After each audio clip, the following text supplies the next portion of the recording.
Fui brincar com meu namorado falando que eu tava grávida e adivinha só, essa brincadeira acabou com o meu namoro.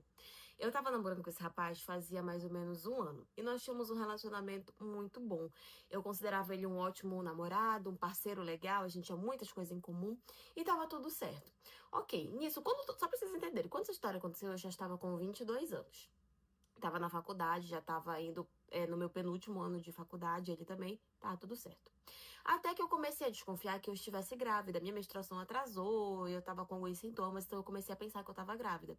Nisso eu falei pra ele, tipo, que eu tava suspeitando de estar grávida. Daí ele já não gostou muito, né? Ficou logo daquele desespero, né? Quando é uma gravidez que você não tá planejando. E aí ele falou que era pra gente fazer um teste. Daí ele foi na farmácia, ele comprou o teste pra mim, eu fiz, deu negativo.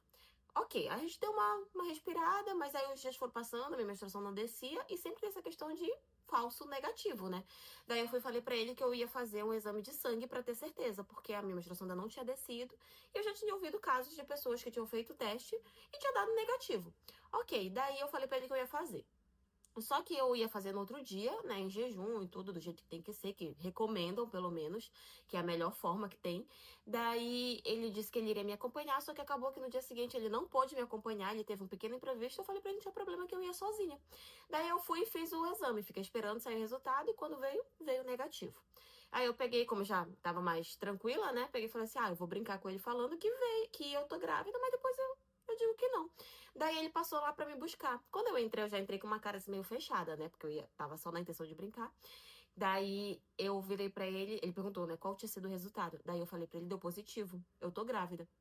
Daí ele virou pra mim e ele falou que a gente ia no local. E o que local? Ele, não, a gente vai resolver essa situação agora. E eu sem entender. Fomos, chegamos nesse local, era um amigo dele que já estava esperando a gente, e esse amigo dele simplesmente já estava com aquelas pílulas que vocês já conhecem para abortar. Ele já tinha tomado essa decisão sem nem sequer perguntar o que que eu pensava, o que que eu achava sobre isso. Na hora que eu vi aquilo, eu estranhei, eu perguntei o que que era. E eu falei pra ele, tipo, por quê? Daí ele falou, não, eu não vou ser pai de um filho seu.